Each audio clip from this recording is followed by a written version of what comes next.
Hi guys, మరొక టిప్పుతో మీ షియానా అండి.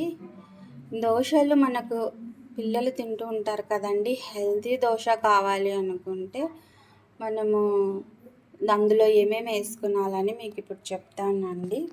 పిల్లలకు దోశ కన్నా హెల్తీ దోశ తింటే హెల్త్ బాగుంటుంది కదండి, బలంగా ఉంటారు పిల్లలు. బియ్యము 1.5 కప్పు బియ్యంకి 1/2 కప్పు మినప్పప్పు అండి. అందులో నేనేం యాడ్ చేశాను అంటే శనగపప్పు యాడ్ చేశానండి. శనగపప్పు యాడ్ చేస్తే మనకు దోశ అనేది క్రిస్పీగా వస్తుంది.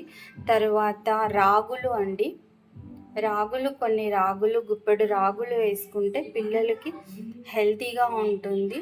తర్వాత సగ్గు బియ్యం అండి, సగ్గు బియ్యం కొన్ని ఒక 5-6 సగ్గు బియ్యము వేసుకొని నానబెట్టుకొని మనం దోశ పిండి రుబ్బుకున్నట్లయితే దోశ హెల్దీ దోశ ఉంటుంది, క్రిస్పీ దోశగా ఉంటుందండి.